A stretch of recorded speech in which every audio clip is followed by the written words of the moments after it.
इससे पिछले के क्लास में आप लोगों को मैं पोटेंशियल एंड पोटेंशियल डिफरेंस बता चुका था। पोटेंशियल क्या है, किसी पॉइंट का क्या है बोलने से आपको क्या बोलना है कि अगर हम एक यूनिट चार्ज को या एकांक धन आवेश को अनंत से विद्युत क्षेत्र के किसी बिंदु तक लाने में किया गया कार्य उस बिंदु का विभव कहलाता है, और दूसरा विद्युत क्षेत्र के अंदर एक बिंदु से दूसरे बिंदु तक ले जाने में किया गया कार्य उन दोनों बिंदुओं के बीच का विभवांतर कहलाता है।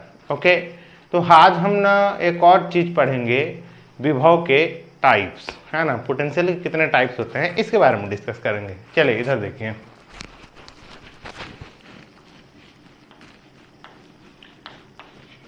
विभव के प्रकार।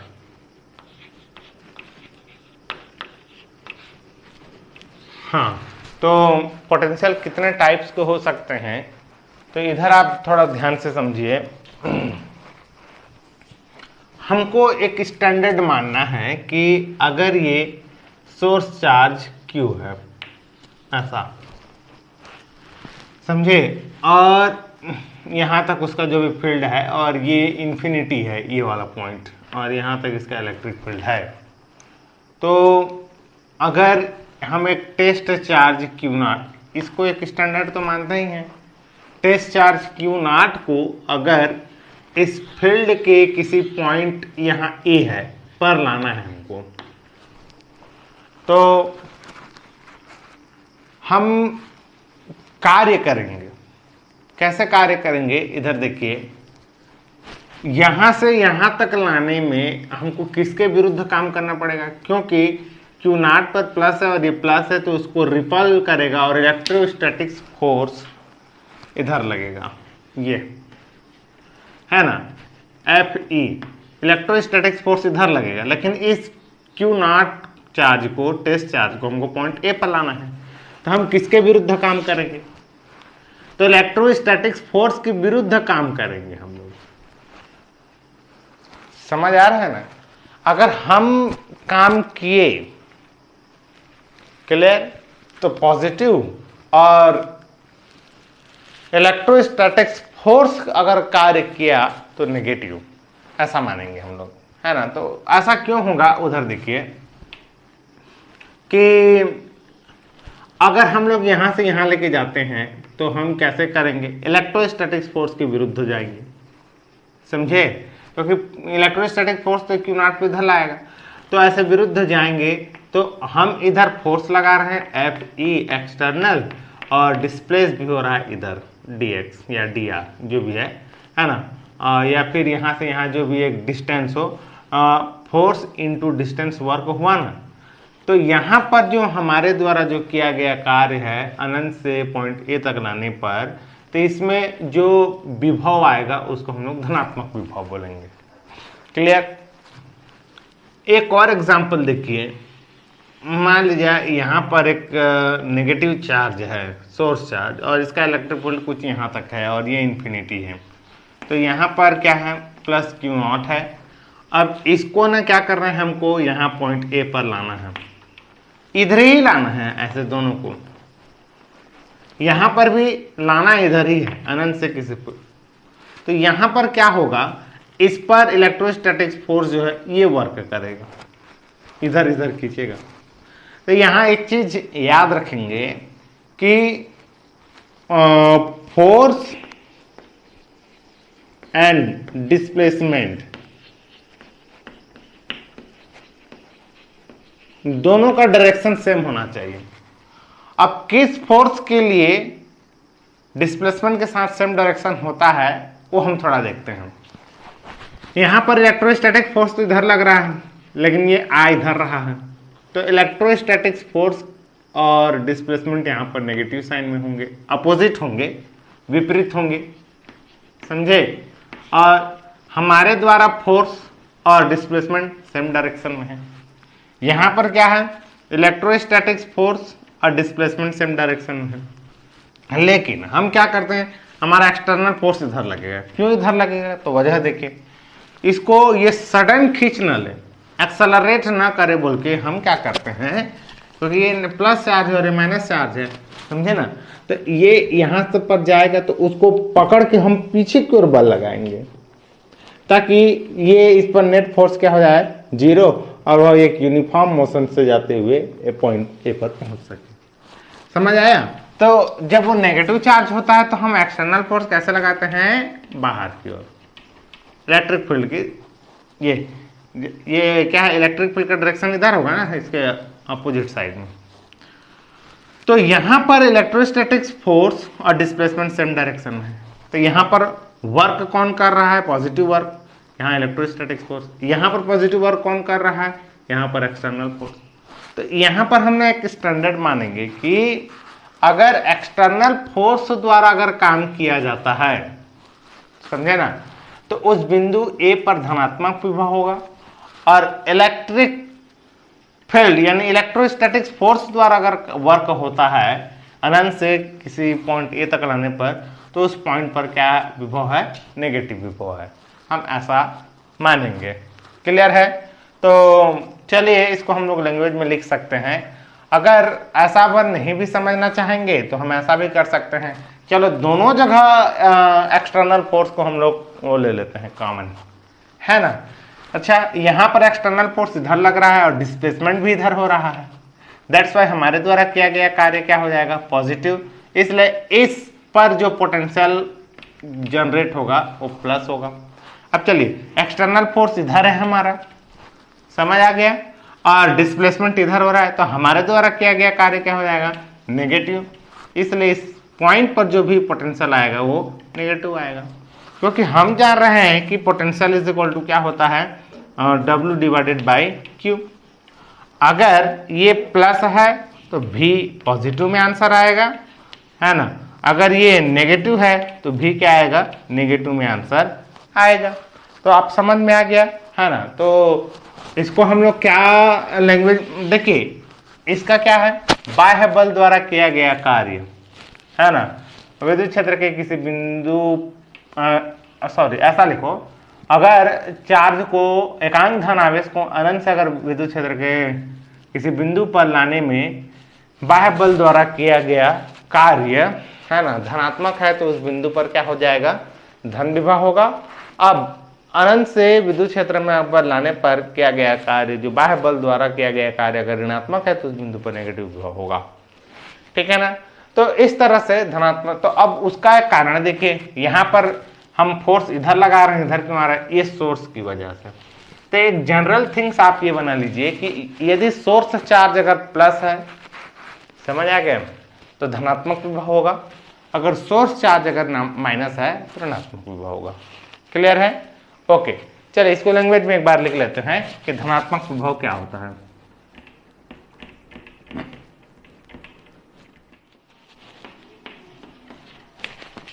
वर्क किया जाता है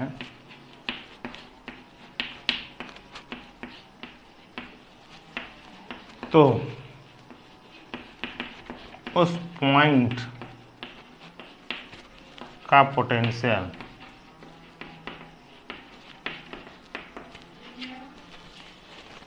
नेगेटिव पोटेंशियल होता है।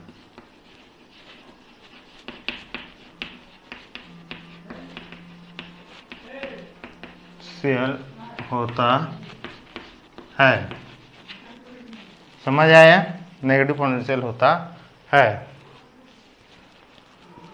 तो इसका कारण क्या हो जाएगा, अर्थात सोर्स चार्ज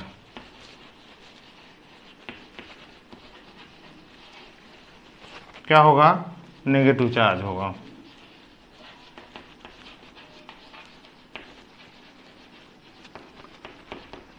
है ना, सोर्स चार्ज नेगेटिव चार्ज होगा, तभी तो इलेक्ट्रिक फोर्स और डिस्प्लेसमेंट का जो वर्क है वो सेम डायरेक्शन में होगा।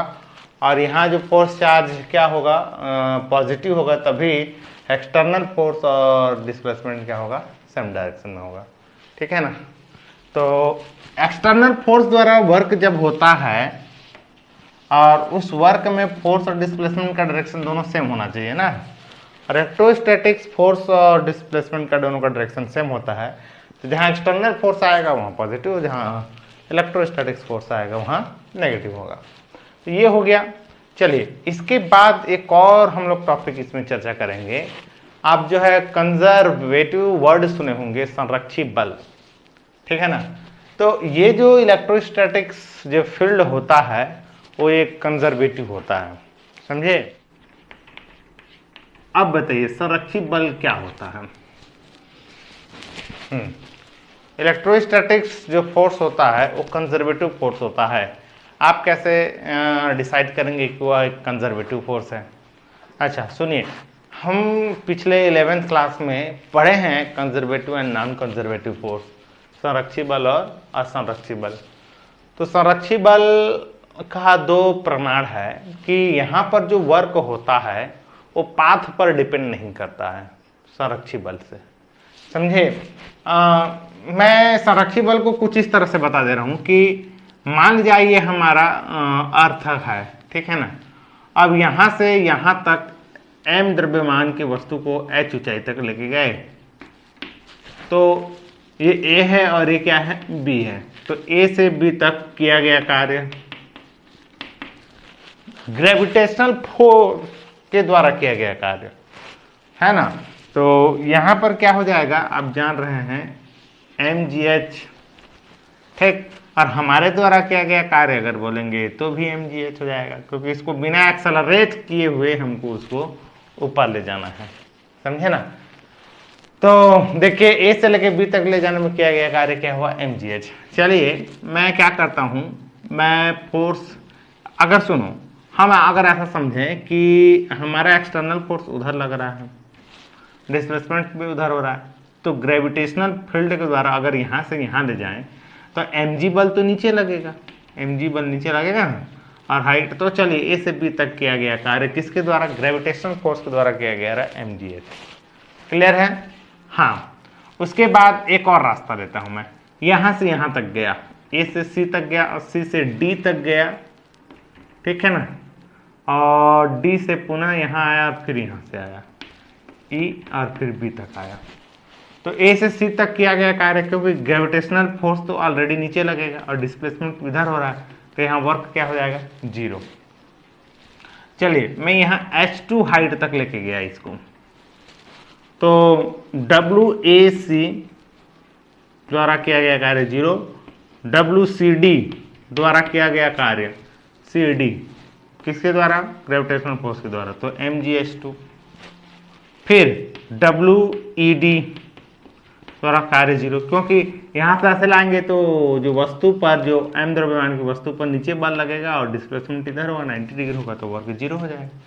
और WEB द्वारा किया गया कार्य mgh1 कर दीजिए, ये देखिए यहां से यहां तक की दूरी जो है h1 है। तो आप क्या किए, a से फाइनली इस रास्ते में गए, इस रास्ते में ऐसे करके यहां तक लाया और b तक ही लाया, तो टोटल आपको कितना वर्क करना पड़ेगा, तो सबको जोड़ दीजिए। तो अगर सबको जोड़ेंगे तो क्या हो जाएगा, WAB is equal to WAC plus WCD plus WED plus E, this work this work this work this work, okay. तो यहाँ पर थोड़ा देखिए, आप ध्यान दीजिएगा, यहाँ क्या है, माइनस mgh2, समझे, और यहाँ प्लस क्या है, mgh1। तो mg को अगर कॉमन कर दूंगा तो h1 माइनस h2 हो जाएगा, समझे ना। और माइनस को अगर कॉमन कर देंगे तो माइनस h2 माइनस h1 हो जाएगा, और ये h2 में अगर h1 घटा दूं तो h1 ही बचेगा, तो माइनस mg क्या हुआ, h। तो कहने का मतलब आप वस्तु को इस रास्ते से भी लेकर चले जाएं, चाहे इस रास्ते से सीधा लेके चले जाएं, चाहे ऐसे घुमाकर ऐसे लेके आए, तो आपको वर्क वही करना पड़ेगा। देखो ना, यहाँ पर भी जितना वर्क करना पड़ा, यहाँ पर वही वर्क करना पड़ा। तो मतलब ये पाथ पर डिपेंड नहीं करता है।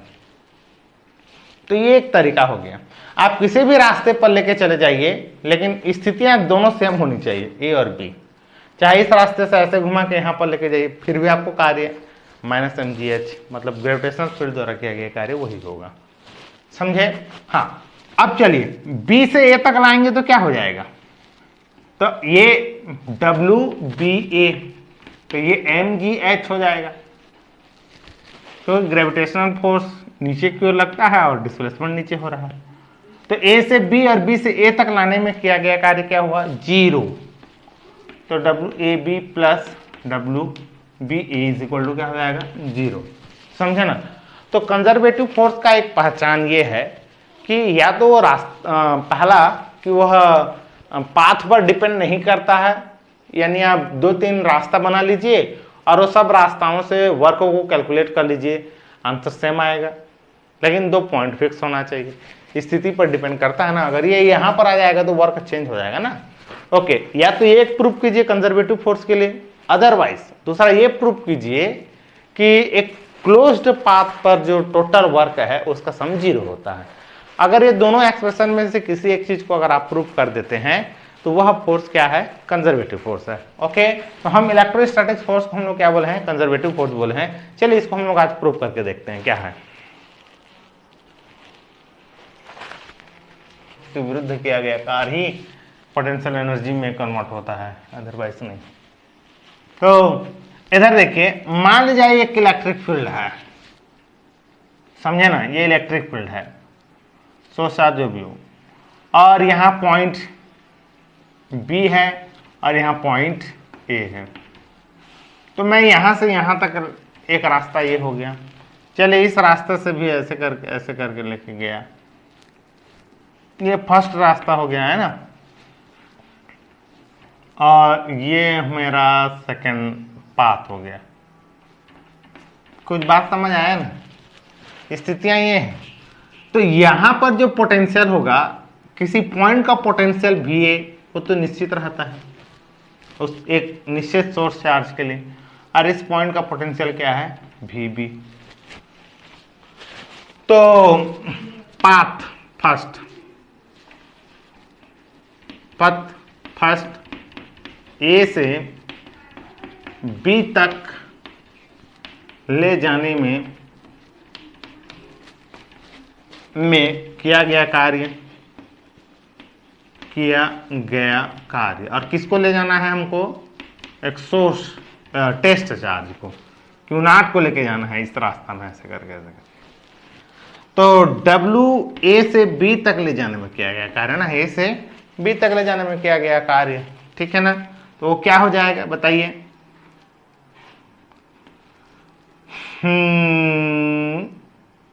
We B minus V A divided by U B का पोटेंशियल एनर्जी ना, आप जान रहे हैं।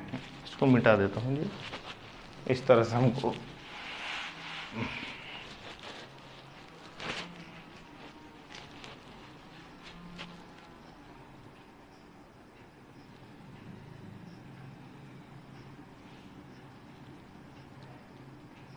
We A B work is equal to क्या हो जाएगा, हो गया ये।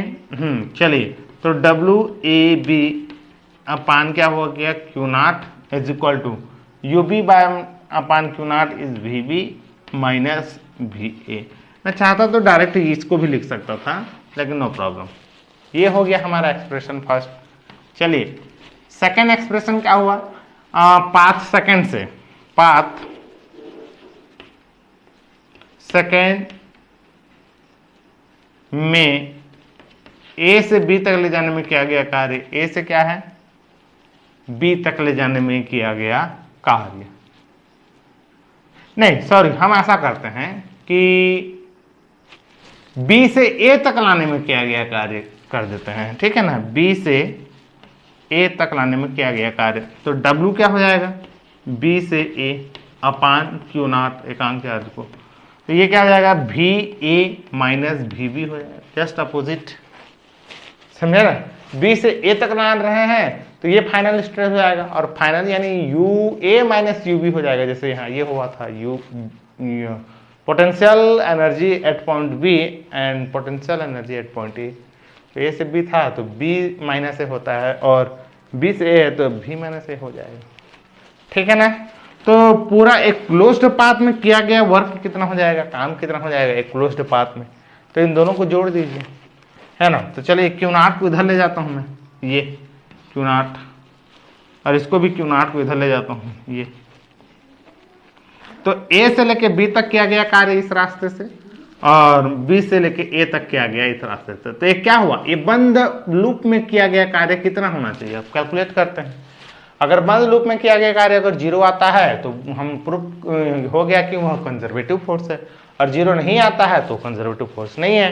तो चलिए ऐड कीजिए, तो W A से B प्लस W B से A इज इक्वल टू, क्या दोनों में Q नॉट कॉमन निकल जाएगा यार, एकदम निकल जाएगा। ठीक है, तो यहाँ क्या है VB माइनस VA प्लस यहाँ क्या है VA माइनस VB, तो ये कट गया ये है ना, तो आंसर क्या है 0। देखिए एक बंद लूप में टोटल किया गया कार्य किस फील्ड में, इलेक्ट्रिक फील्ड, इलेक्ट्रोस्टैटिक्स फील्ड के अंदर में अगर ऐसा एक बंद लूप में किया गया कार्य अगर 0 आता है तो इलेक्ट्रोस्टैटिक्स फोर्स एक कैसा फोर्स होगा, कंजर्वेटिव फोर्स होगा। Okay, this is all about it. चलो इसके बाद नेक्स्ट पॉइंट पर बात करते हैं, क्या है एक वोल्ट और 1 वोल्ट विभवांतर क्या होता है, हम इसके बारे में बात करेंगे, है ना। यूनिट 1 वोल्ट किसको बोलेंगे, तो जान रहे हैं, है ना, इसको मिटा दे रहा हूं। 1 वोल्ट का डेफिनेशन हमको बनाना है, 1 वोल्ट।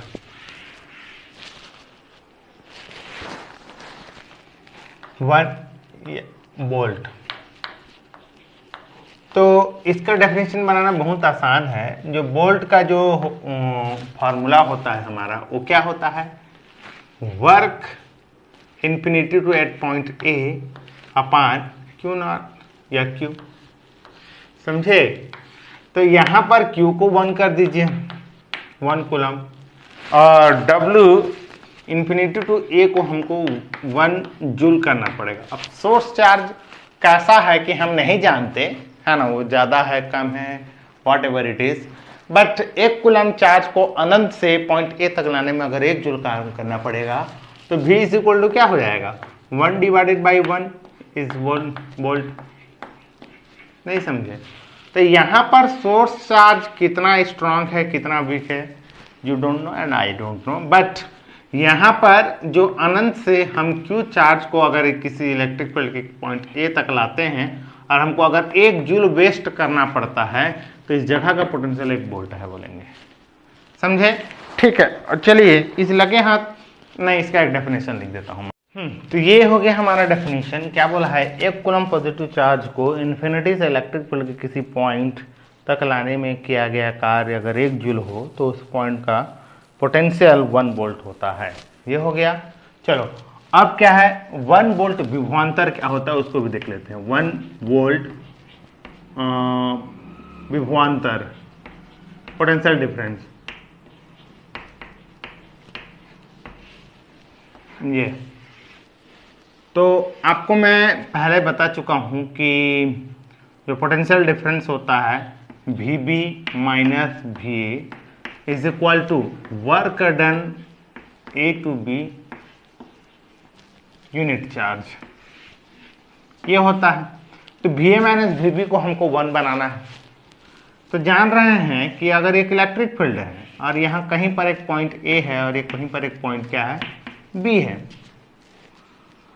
तो A से लेके B तक लाने में अगर किया गया कार्य 1 जूल हो, A से कहां तक, B तक लाने में किया गया कार्य कितना हो, 1 जूल हो यूनिट चार्ज को ना, तो इन दोनों के बीच में जो पोटेंशियल डिफरेंस होगा वो 1 वोल्ट होगा।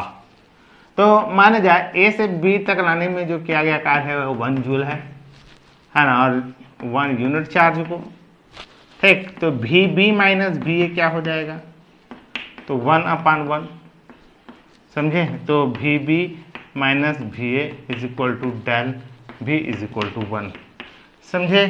तो इसका ना मैं डेफिनेशन नहीं लिख रहा हूं, बट आप जान लेंगे कि अगर मैं बोल दे रहा हूं, ध्यान से सुनिए कि क्या है, यदि 1 कूलम धन आवेश को विद्युत क्षेत्र के एक बिंदु से दूसरे बिंदु तक लाने में किया गया कार्य अगर 1 जूल है तो उन दोनों बिंदुओं के बीच का विभवांतर, पोटेंशियल डिफरेंस 1 वोल्ट होगा। ओके, ये हो गया। चलिए अब हम ना बहुत सारे चीज पढ़ लिए कि इलेक्ट्रिक फील्ड में वर्क कैसे होता है, और इलेक्ट्रिक फील्ड में अगर अनंत से चार्ज को किसी पॉइंट पर लाते हैं तो एकांक चार्ज को, तो पोटेंशियल का इस तरह से, मतलब हमने एक सारा डेफिनेशन बना लिया, पोटेंशियल बना लिया, पोटेंशियल डिफरेंस बना लिया, यूनिट पोटेंशियल क्या होता है, यूनिट पोटेंशियल डिफरेंस क्या होता है, और इलेक्ट्रोस्टैटिक्स फोर्स एक कैसा फोर्स है, ये सब पढ़ लिया। अब ना इसका फिजिकल सिग्निफिकेंस देखेंगे कि इलेक्ट्रिक जो पोटेंशियल है उसका फिजिकल सिग्निफिकेंस क्या है, समझे ना। फिजिकल सिग्निफिकेंस का मतलब इसका जो महत्व है वो क्या है। तो आप थोड़ा ये देखिए कि मान ली जाए हम, ये जनरल है, हम जानते हैं कि एक टैंक है, टंकी, वाटर टैंक है, समझे ना। अगर हम लोग इसमें क्या डालते जाएं, पानी डालते जाएं, तो इसका क्या बढ़ते चल जाता है, लेवल, इसका स्तर बढ़ते जाएगा। ये तो बात समझ में आता है, समझ आ गया। दूसरी बात एक और, अगर ये कोई एक आयरन का पीस है, ठीक है ना, इसको हम लोग हीट दें, हीट समझ आया ना। अगर इसको हम लोग हीट दें तो इसका क्या बढ़ता है, टेम्परेचर, समझे ना, इसका ताप बढ़ जाता है, ताप। ये महत्व समझ में आ रहा है, यानी यहां पर पानी डालने से इसका लेवल बढ़ता है, बहुत महत्व है इसका। हीट देने से इसका टेम्परेचर बढ़ जाता है, इसका भी है। तो एज इट इज, मान लीजिए किसी कंडक्टर को, ये छोटा सा कंडक्टर है, अगर हम लोग इसको चार्ज देते हैं, है ना, अगर मैं इसको प्लस चार्ज दिया, एक प्लस आ गया, फिर एक और प्लस चार्ज दिया, यानी यहां पर हम लोग पानी की जगह या उष्मा के जगह हम लोग यहां चार्ज डाल रहे हैं, चार्ज, पानी डाल रहे हैं तो लेवल बढ़ रहा है, हीट डाल रहे हैं तो टेम्परेचर बढ़ रहा है, तो चार्ज डालेंगे तो इसका क्या बढ़ेगा, तो हम बोलते हैं कि इसका विभव बढ़ रहा है, पोटेंशियल बढ़ रहा है, विभव, है ना। अब बोलोगे कि ये विभव कैसे बढ़ा, हाँ, तो आप तो पोटेंशियल को वर्क से रिलेट किए हो, तो यहाँ पर कैसे, I am not understanding what you से। बट इधर देखिए मैं इसको कैसे समझा रहा हूं। मान लीजिए आप यहाँ पर एक प्लस चार्ज को लेके गए, इसमें ये बेचारा एकदम जीरो चार्ज था, आप एक प्लस चार्ज यहाँ पर डाले, नो दिक्कत, कुछ काम करना ही नहीं पड़ा। चलिए दूसरा प्लस चार्ज को अगर आप यहाँ डालेंगे तो आपको क्या करना पड़ेगा भाई, वर्क करना पड़ेगा। क्यों? क्योंकि अब यहाँ प्लस आ गया, प्लस प्लस एक दूसरे को रिपल करेंगे, उस रिपल्सन के प्रति आप वर्क किए, यानी चार्ज को काम करते हुए इस पॉइंट पर आपने लाया, तो यहां पर क्या क्रिएट हो गया, work done by per unit charge is potential, यहाँ एक पोटेंशियल हो गया। चलो फिर से एक प्लस चार्ज को फिर आप लाते हो, तो दो चार्ज के विरुद्ध आपको काम करना पड़ेगा, नहीं समझे, तो यहां पर क्या हो जाएगा, ज्यादा पोटेंशियल हो जाएगा, क्योंकि वर्क ज्यादा करना पड़ रहा है। तो इस तरह से हम लोग चार्ज को अगर डालते डालते जाएंगे, ऐसा तो नहीं है कि भाई ले भाई तू जा उसमें आ जा, चार्ज चिपक जा, बोलने से ऐसे तो नहीं चिपकेगा। तो यहाँ पर अगर हम लोग चार्ज डालते चले जाएंगे तो इसका क्या, हमको वर्क करना पड़ेगा, ज्यादा वर्क करना पड़ेगा, और वर्क करने के साथ साथ इस मटेरियल का क्या बढ़ जाएगा, पोटेंशियल बढ़ जाएगा। ओके, तो चलिए एक हायर लेवल से, एक हायर लेवल का ये टंकी है, और ये उतने ही बड़ा टैंक है ये, और इसका लेवल कम है, को अगर मैं इसको एक पाइप से कनेक्ट कर दूं तो वाटर का फ्लो होगा, और किधर से किधर होगा, अधिक स्तर से कम स्तर वाले की ओर होगा। तो एज इट इज, अगर इसका विभव बहुत ज्यादा है, हाई फाई है, और इसका विभव क्या है, कम है, अगर इसको एक कंडक्टिंग वायर से अगर इस तरह से जोड़ दिया जाए तो अधिक विभव से कम विभव की ओर, अधिक लेवल से कम लेवल की ओर, जैसे पानी का यहां पर फ्लो होता है, एज इट इज यहां चार्ज का फ्लो होता है, समझ आया, यानी अधिक विभव से कम विभव की ओर क्या होता है, चार्ज फ्लो होता है। तो ये जो पोटेंशियल है ना, ये एक चार्ज फ्लो होने का एक माप है ना, इससे बहुत बड़ा मीनिंग है।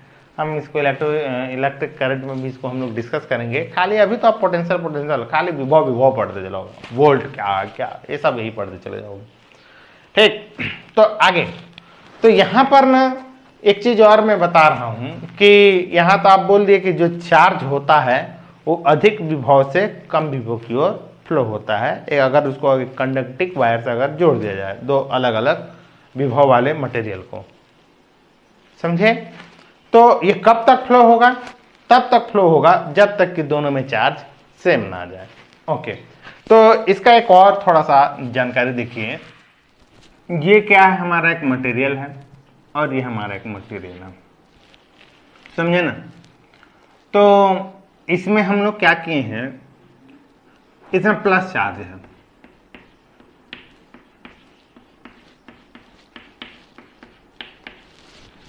प्लस चार्ज है।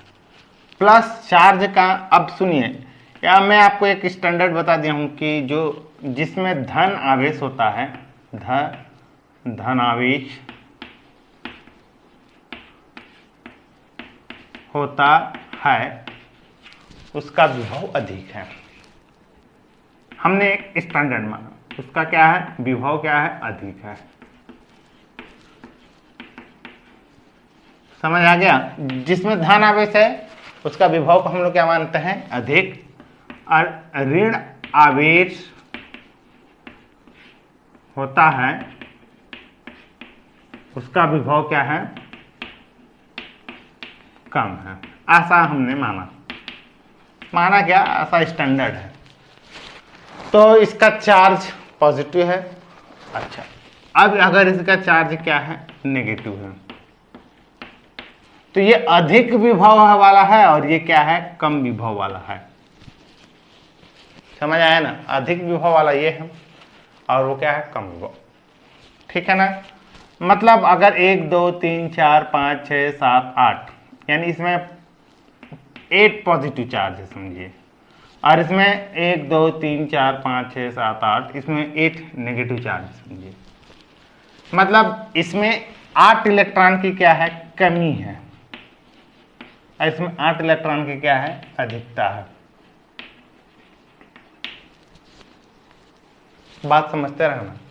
इसके बाहरी सेल में जितने इलेक्ट्रॉन रहते हैं, ठीक है, उस मतलब इसमें जितने इलेक्ट्रॉन जितने प्रोटॉन होते हैं वो तो होते हैं, लेकिन इसमें क्या हो गया, इसमें हम लोग नेगेटिव डाल दिए, नेगेटिव डाले ना, तो इसमें 8 इलेक्ट्रॉन अधिक हो गया। तो ये इलेक्ट्रॉन एक दूसरे को क्या कर रहे हैं, रिपल्सन कर रहे हैं, यानी ये लोग भागने की तैयारी में हैं, ठीक। और अंदर में प्रोटॉन जितने हैं उतने तो हैं, लेकिन इसके बाहरी कक्षा को इलेक्ट्रॉन की जरूरत है, समझे ना। तो अगर हम लोग इसको ऐसे कनेक्ट कर दें एक वायर से, अगर इसको हम लोग कनेक्ट कर रहे हैं, तो ये इलेक्ट्रॉन एक दूसरे को रिपल करेंगे और इस रास्ते से होते हुए ऐसे आ जाएगा, समझे। और इसका एक प्लस को, जो एक प्लस का मतलब है इलेक्ट्रॉन की कमी को, ये इस तरह से पूरा कर देगा ऐसा। तो यहां पर क्या हो रहा है, इलेक्ट्रॉन का जो प्रवाह है वो किधर से किधर हो रहा है, तो वो कम विभव से अधिक विभव की ओर इलेक्ट्रॉन का प्रवाह होता है, और इलेक्ट्रॉन जिस डायरेक्शन में जाएगा उसके अपोजिट डायरेक्शन को हम लोग क्या मानते हैं, इलेक्ट्रिसिटी यानी विद्युत धारा मानते हैं। हम फ्यूचर में पढ़ेंगे। बट यहां पर एक बात आपको याद रखना है कि जो इलेक्ट्रॉन का जो प्रवाह होता है वो कौन से विभव से कौन से विभव तक होता है, बोलने से आपको बोलना पड़ेगा कि कम विभव से अधिक विभव की ओर इलेक्ट्रॉन का प्रवाह होता है। ओके, चलिए नेक्स्ट, कि एक अर्थ का पोटेंशियल क्या होता है, पृथ्वी का विभव क्या होता है ना, पृथ्वी का विभव क्या होता है। तो पृथ्वी इतना बड़ा है कि इसका अंदाजा लगाना थोड़ा मुश्किल है, समझे ना। तो आपको एक सिंपल एग्जांपल ये बता रहा हूं कि अगर हम लोग समुद्र में अगर 50 बाल्टी पानी निकाल देते हैं, पानी बाल्टी निकाल रहे हैं, 50 बाल्टी अगर पानी निकाल रहे हैं का मतलब उसमें 50 इलेक्ट्रॉन निकालती है, ठीक है ना। तो समुद्र लेवल का स्तर क्या होगा, कुछ चेंज आएगा, नहीं आएगा। अगर उसी समुद्र में अगर हम लोग 50 बाल्टी पानी भी डाल दें तो जो समुद्र का स्तर है क्या वो घटेगा, नहीं, वो घटेगा भी तो हमको पता नहीं चलेगा, हम उतना ही बोलेंगे, यानी उसको फर्क नहीं पड़ेगा यार, 50 बाल्टी पानी निकालो चाहे डालो, कोई मतलब नहीं। ठीक, यानी दिन रात आप 10 ठो मोटर भी चला के पानी निकाल दो बाहर ना, फिर भी समुद्र के लेवल का कोई चेंजेस नहीं आएगा, उतना बड़ा है। एज इट इज पृथ्वी इतना बड़ा है कि इसको आप जितना भी चार्ज दे दो, इसके चार्ज में कोई इफेक्ट नहीं आता है, या इससे जितना भी चार्ज ले लो, मतलब इसके चार्ज में कोई कमी नहीं, जितना दो कोई वृद्धि नहीं, जितना लो कोई कमी नहीं, समझे। तो हम अर्थ के चार्ज को ना, अर्थ के क्या है, चार्ज को हम लोग क्या मानते हैं, जीरो समझते हैं, जीरो स्टैंडर्ड, ये अर्थ है पृथ्वी, है ना। तो अगर एक पॉजिटिव चार्ज वाला आया बंदा यहां पे, तो इसका विभव क्या है, ज्यादा है, और इसको अगर हम लोग एक कंडक्टिंग वायर से जोड़ देंगे तो अर्थ के जो इलेक्ट्रॉन हैं वो इस रास्ते में निकल के चला जाएगा, इस रास्ते में ऐसा, और ये सारे इलेक्ट्रॉन एक दूसरे प्लस आयन को क्या कर देंगे, न्यूट्रलाइज कर देंगे, और सब प्लस आयन न्यूट्रलाइज हुआ, यानी इसका भी विभव क्या हो गया, जीरो, और इसका भी विभव ऑलरेडी क्या है, जीरो, क्योंकि जितना चार्ज भी निकलता है इसको फर्क नहीं पड़ता। तो अब इस कंडीशन में फिर इलेक्ट्रॉन का आना जाना बंद, क्योंकि चार्ज इसका भी जीरो हो गया, इसका भी जीरो हो गया। अच्छा सुनिए, अगर हम लोग इसको नेगेटिव से जोड़ दें, नेगेटिव से, ये मतलब यहां ऋण आवेश है, इस तरह से ऐसे करके ये दूसरा है, अब इसको हम लोग एक चालक से जोड़ दिए कंडक्टिंग, अब बताइए किधर किधर से जाएगा। मैं बोला था इलेक्ट्रॉन का जो मोशन है वो क्या होता है, अधिक, कम चार्ज से अधिक चार्ज की ओर जाता है, कम आवेश, है ना, सॉरी यार, कम चार्ज से अधिक चार्ज, ऐसा नहीं, गलत वर्ड है ये, यानी कम विभव से अधिक विभव की ओर, क्लियर है। हाँ, तो इधर देखिए, यहां पर क्या होगा, ये जीरो है और ये नेगेटिव है, तो विभव कम किसका हुआ, विभव कम इसका हुआ। भाई ये जीरो है और ये -2 है, तो -2 तो छोटा होता है ना, तो अब इलेक्ट्रॉन जो है इस रास्ते में जाएगा ऐसे, और इसके इलेक्ट्रॉन निकल के अर्थ में चले जाएंगे, और ये धीरे धीरे इसमें क्या हो जाएगा, ये जीरो चार्ज हो जाएगा, और ये ऑलरेडी जीरो, फिर इसमें इलेक्ट्रॉन का प्रभाव बंद।